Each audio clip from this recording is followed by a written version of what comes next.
안녕하십니까. 8조 발표를 맡게 된 진현학, 강민규, 최우선, 이승준입니다. 저희가 발표하게 될 주제는 생태학적 관점입니다. 이 주제를 선택한 이유는 범죄는 왜 특정 장소에 집중되는가 라는 질문에서 출발하여 환경과 범죄의 관계를 분석하는 생태학적 관점에 주목했습니다. 오늘 발표에서는 생태학적 관점의 핵심적 이론인 사회이체 이론, 집합효율성 이론을 살펴보고 실제 사례의 셉테들을 적용하여 구체적인 범죄 예방 정책을 모색하는 것이 목표입니다. 이 발표를 통해 안전한 사회 환경을 조성하고 실질적인 로드맵을 제시하고자 합니다. 첫 번째로 사회이체 이론입니다. 사회이체 이론은 지역사회가 해체되고 공동체 기능이 약해질수록 범죄가 증가한다는 이론입니다. 즉, 개인의 성향보다 지역의 구조적 문제를 범죄의 원인으로 본다는 점이 특징입니다. 주요 학자로는 시카고 학파인 쇼앤 맥케이가 있습니다. 사회이체 이론의 구조적 원인의 세 가지를 뽑는다면 빈곤, 주거이동성, 문화적 이질성이 있습니다. 빈곤은 자원 부족으로 공동체 기능이 약화되는 것이고, 주거이동성은 주민 간 유대 약화로 인해 비공식적 통제력의 감소입니다. 문화적 이질성은 공동규범의 약화로 범죄 억제의 어려움입니다. 다음은 사회이체 이론의 적용 사례인 울산 동구 지역입니다. 울산 동구는 단일 조선업에 의존하는 대표적인 기업 도시입니다. 최근 10년간 겪은 극심한 경기 변동은 사회이체 이론의 3대 요소를 모두 보여주는 완벽한 사례입니다. 다음은 1단계 불황 첫 번째 요인 경제적 지위에 대해서 말씀드리겠습니다. 울산 동구는 오랫동안 HD 현대중공업에 크게 의존해온 지역입니다. 그런데 이 산업이 흔들리면서 대규모 구조조정이 일어났고 협력업체들까지 연쇄적으로 무너졌습니다. 결과적으로 실업률이 급증하고 지역소득이 크게 떨어지면서 동구의 전반적인 경제적 지위가 빠르게 낮아지게 되었습니다. 1단계 불황의 두 번째 요인은 주거이동성입니다. 경제적 붕괴는 즉각적인 인구 유출로 이어졌습니다. 일자리를 잃은 20대에서 40대 노동자와 그 가족들이 생계를 위해 동구를 떠났고, 이는 82개월 연속 인구 순유출을 기록하며 높은 주거 이동성이 극대화되었습니다. 이로 인해 도시 공동화 현상이 발생했고 유령상과 텅 빈 원룸, 생기 잃은 거리가 생겨나기 시작했습니다. 또한 이웃관계의 해체, 비공식적 사회 통제의 실종, 조용한 사회 문제가 생겼습니다. 2단계 호황의 세 번째 요인은 인종 문화 이질성입니다. 조선소 인력이 감소했고 경기가 극적으로 회복되었지만 떠났던 내국인 숙련 노동자들은 돌아오지 않았고, 이는 심각한 인력난으로 이어졌습니다. 정부와 기업은 이를 메우기 위해 외국인 근로자를 대규모로 유입시켰습니다. 이로 인해 동구는 외국인 밀도가 가장 높은 지역 중 하나가 되었고, 이는 인종 문화적 이질성 요인을 새롭게 발생시켰습니다. 현재 울산 동구는 호황기에도 불구하고 이주 노동자 유입으로 인한 문화적 이질성이라는 새로운 사회해체 요인에 직면해 있습니다. 이는 언어 장벽과 생활습관 차이로 인해 기존 주민 간의 갈등 가능성이 높아지는 결과를 낳고 있습니다. 감사합니다. 네, 안녕하십니까. 오늘 저는 집합효율성 이론과 범죄 예방, 시민 참여가 범죄율에 미치는 실증적 분석이라는 주제로 연구 결과를 발표하게 된 강민규입니다. 저희는 흔히 범죄 문제를 해결하기 위해 주목하는 공식적 통제 대신 지역 주민의 자발적인 힘이 얼마나 중요한 역할을 하는지 실증적으로 보여드리고자 합니다. 먼저 연구의 배경입니다. 경찰력 강화와 같은 공식적 통제는 근본적인 한계가 있습니다. 저희는 이 한계를 극복할 대안으로 지역 주민들의 자발적 힘, 즉 비공식적 사회 통제의 역할에 주목했습니다. 이를 실증적으로 분석하기 위해 사회해체 이론에서 파생된 집합 효율성 이론을 핵심 이론적 기반으로 설정했습니다. 집합 효율성이란 로버트 샌슨이 주장한 개념으로 지역 주민들이 범죄를 억제하고 공공 질서를 유지할 수 있는 집단적 능력을 의미합니다.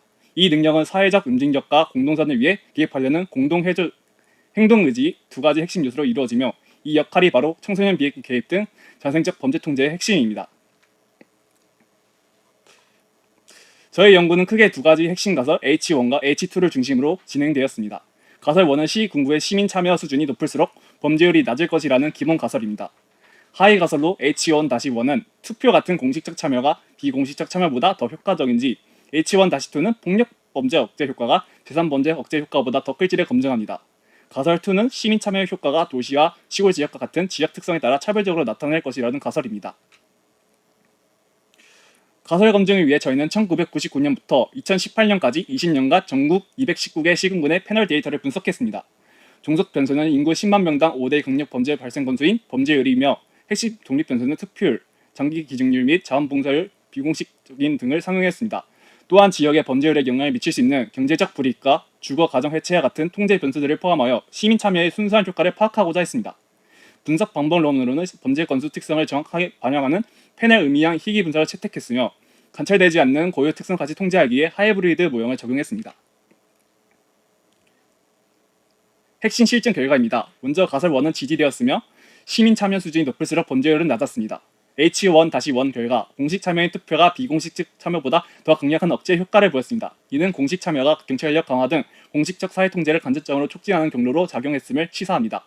H1-2 결과 시민 참여는 폭력 범죄 억제 효과가 제3 범죄 억제보다 더 크게 나타났습니다. 이는 지역사회 응징력이 직접적인 대인 감시를 통해 폭력 발생을 효과적으로 억제한다는 집합 효율성 이론을 뒷받침합니다. 다음은 지역별 차별 효과에 대한 가설 2의 검증 결과입니다. 도시 지역에서는 공식적, 비공식적 참여 모두 범죄 억제에 긍정적으로 기여했습니다. 높은 인구 밀도와 인프라가 참여 효과를 증폭시킨 것으로 해석됩니다. 반면 시골 지역에서는 참여 효과가 미미하거나 한계 효과를 보였습니다. 그 이유는 다음과 같습니다. 공식 참여는 이미 투표율이 전통적으로 높아 추가적인 효과가 미미했습니다.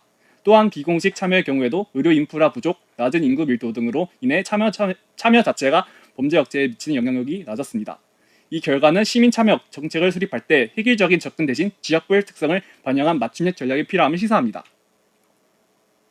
최종적으로 종합 결론 및 정책 제언을 말씀드리겠습니다.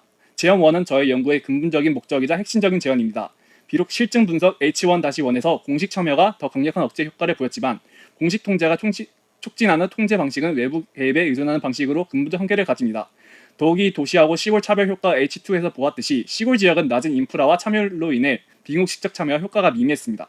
이는 곧 지역사회의 자생적인 범죄 억제 능력, 즉 집합 효율성 자체가 아직 취약하다는 명확한 증거입니다. 따라서 장기적으로 지속 가능한 범죄 예방을 위해 공식 통제의 한계를 극복하고 취약한 지역의 역량을 근본적으로 강화하기 위해 지역 주민들의 비공식적 참여 한건을 조성하고 집합 효율성 자체를 개발하는 근본적인 정책을 추진해야 합니다. 제언2는 실증 결과 H2를 반영하여 도시와 시골 지역의 차이를 고려한 차별화된 맞춤형 정책 설계가 필수적입니다. 저희의 최종 결론은 범죄 해결이 법 집행 기관만이 아닌 지역 사회 구성원 모두 자발적인 관심과 참여에서 시작된다는 것을 재확인시켜줍니다. 감사합니다. 안녕하십니까. 오늘 한국에서의 셉테드 적용에 관한 비판적 고찰을 주제로 발표를 맡은 최효선입니다. 한국 사회에 확산된 셉테드 정책의 현 주소를 진단하고 실질적인 개선 방안을 모색하고자 합니다. 최근 몇 년간 셉테드는 도시계획 및 범죄 예방 분야의 핵심 키워드가 되었으나 과연 우리의 적용 방식이 본래의 취지를 제대로 살리고 있는지 비판적으로 검토가 필요합니다. 한국은 2005년 경찰청의 셉테드 추진 계획을 기점으로 국토교통부의 건축 기준 강화, 지자체의 도시 재생 사업에 이르기까지 셉테드를 폭넓게 도입해왔습니다. 셉테드는 범죄율 감소는 물론 주민들의 체감 안전도를 높이는 데 기여하며 긍정적인 평가를 받아왔습니다. 하지만 문제는 그 확산의 방식에 있습니다. 논문은 현재 셉테드 사업이 단순한 CCTV 설치나 벽화 그리기 등 전시성, 하드웨어 중심의 일회성 사업으로 전락할 위험이 크다고 지적합니다. 우리는 외형적인 성과에만 집중할 것이 아니라 근본적인 원리 이해와 실용성 있는 시스템 구축에 집중해야 합니다. 셉테드는 범죄 예방을 위한 설계 그리고 건축 및 도시 설계 단계에서부터 물리적 환경을 조작하여 범죄의 기회를 줄이고 주민의 자연스러운 감시와 공동체 의식을 유도하는 범죄 예방 기법입니다. 특히 중요한 것은 셉테드가 정체된 개념이 아니라는 점입니다. 1세대는 초기 오스카 뉴면 영향을 받아 물리적 환경 개선, 하드웨어에 초점을 맞췄습니다. 2세대는 1세대의 한계를 보완하며 사회적 환경과 공동체 의식, 소프트웨어의 중요성을 강조합니다. 그리고 가장 최근의 3세대는 IT 융합 기술을 통해 유비쿼터스 환경에서의 범죄 예방을 추구합니다. 셉테드의 가장 기초가 되는 1세대 원리를 구체적으로 살펴보겠습니다. 이 네 가지 원리는 물리적 환경 설계의 핵심입니다. 자연적 감시, 접근 통제, 협력성 강화, 활동성 증대가 있습니다. 1세대가 하드웨어 중심이라면 2세대는 소프트웨어와 사람 간의 관계에 집중합니다. 셉테드의 실용성을 높이기 위해서는 사회적 응징과 지역사회 문화 등 공동체의 힘을 활용하는 것이 필수적입니다. 범죄 기회 제거를 넘어 주민 스스로 안전을 지키는 문화를 만드는 것입니다. 그리고 3세대는 이러한 물리적, 사회적 원리에 지능형 CCTV, 생체인식과 같은 첨단 기술을 결합합니다.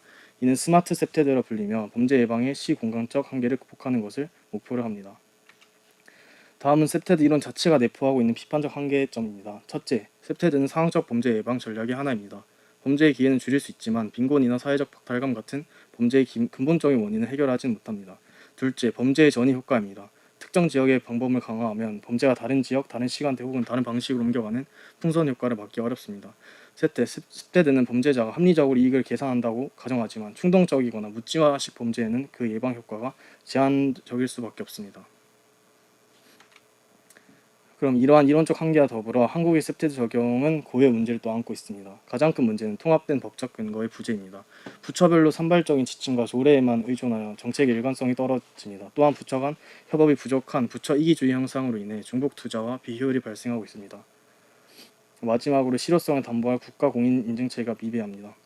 결과적으로 셉테드 사업이 전시행정의 도구로 변질되기 쉽습니다. 성과를 보여주기 쉬운 벽화나 CCTV 설치에만 집중하고 이에 대해서 강조하는 주민 참여나 사업 관리는 소홀해집니다. 이로 인해 설치 후 시설물이 방치되어 오히려 우범지대로 변할 우려까지 제기됩니다. 다시 한번 강조하자면 셉테드는 단순한 시설물 설치가 아닙니다. 그것은 물리적 환경과 인간의 심리적 안정 그리고 사회적 공동체의 조화를 추구하는 통합적 접근 방식입니다. 한국의 셉테드 정책이 양적 확대를 넘어 질적인 성숙을 이루기 위해서는 현재의 전시성 행정을 지향하고 통합적 법적 기반과 전문적인 인력 양성 시스템을 구축해야 합니다. 진정한 셉테드의 실현은 범죄 예방을 넘어 우리 사회 구성원 모두의 삶의 질을 향상시키는 데 기여할 것입니다. 감사합니다. 지금부터 셉테드가 적용된 사례에 대해서 설명드리겠습니다.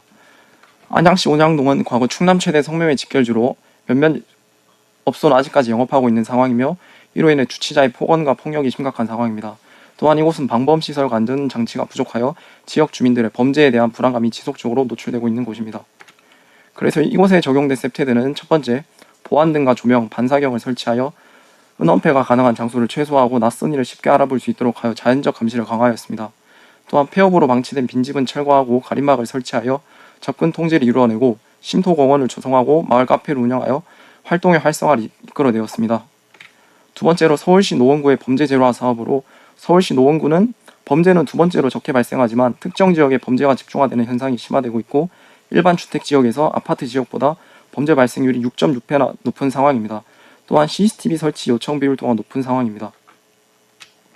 그래서 4개월간 사업을 시행하고 일반 주택 지역 24곳을 분리하여 가스관에는 가시형 방범덮개 비상벨 CCTV를 설치하였습니다. CCTV 같은 경우에는 화질을 개선하여 자연적 감시를 증대시키고 접근 통제 기능을 강화하였습니다. 또한 자율방범대와 담장을 도색해서 지역이 관리되고 있다는 느낌이 들도록 하였습니다. 범죄를 감소시키기 위해서는 사업을 인식하고 있는지가 중요한데 해당 표를 보시게 되면 평균 1.5의 수치를 보여주고 있는데 1에 가까울수록 범죄가 많이 줄었다는 것인데 다수의 주민이 사업을 인식하고 범죄 감소를 인식하고 있음을 알고 있습니다. 또한 사업에 대한 인식도와 범죄 예방에 대한 기대감이 높을수록 범죄, 무질서, 범죄 두려움 감소를 느낀다는 경향을 보여주고 있습니다. 그러면 범죄 제로화 사업이 실제로 범죄를 감소시켰냐 보았을 때 2014년 1월부터 2016년 9월까지 경찰의 범죄 통계 자료를 사용하여 살인, 강도, 성폭력, 절도, 침입, 절도, 폭력, 방화 범죄를 선정하였습니다. 실험 결과 4개월간의 사업 후 살인, 강도, 절도, 폭력, 침입 부분에서 평균의 수치가 감소한 것을 보아 범죄가 감소한 것을 알 수 있습니다. 또한 지역을 구체적으로 분석하여 4개월간 범죄가 10건 이상 발생한 지역 8곳을 분석해본 결과 전체 범죄가 8곳 중 7곳이 줄었음을 알 수 있습니다. 이를 통해서 알 수 있는 것은 4개월간의 연구 끝에 범죄 제로화 사업이 범죄 감소에 영향을 주었고 주민들의 사업에 대한 긍정적 인식이 셉테드의 범죄 감소 효과를 높였습니다. 그리고 적극적인 홍보가 셉테드의 효과를 높일 수 있음을 시사하고 있습니다. 그리고 저희가 앞서 말씀드렸던 울산시 사회체 문제를 해결하기 위한 저희의 정책으로 울산의 문제 상황은 산업이 쇠퇴하고 인구가 유출하고 빈집이 증가하고 그 자리에 외국인이 유입하고 사회체가 이루어졌습니다. 첫 번째 해결 정책은 빈집을 외국인 지원센터로 대체하는 것입니다. 외국인 지원센터를 통해서 외국인은 낯선 문화에 적응하고 그곳에 사람들이 모이며 영역성이 증가하고 자연적 감시가 증대됩니다. 두 번째는 인식의 전환으로 외국인에 대한 문화적 이질성을 줄이고 외국인과의 협력 증진 프로그램을 통해서 사회적 유대를 증가시키고 지역 사회를 지역 주민만이 아닌 외국인과 함께 하나의 공동체가 되어 원팀으로서 지역 사회를 지켜나간다는 인식을 가져야 할 때입니다. 이를 통해 사회적 응징력을 강화하고 비공식적 통제를 강화해야 됩니다. 지금까지 생태학적 관점에 대해서 살펴보았습니다. 사회체를 막기 위해 셉테드 적용이 좋은 방법 중 하나라고 생각됩니다. 그러나 공식적 통제만으로는 한계가 있다고 생각합니다. 집합 효용성 이론에서 주장한 것처럼 지역 주민과의 협력을 통해서 범죄를 예방하는 것이 더욱더 효과적이라고 생각합니다. 이상으로 발표 마치겠습니다. 감사합니다.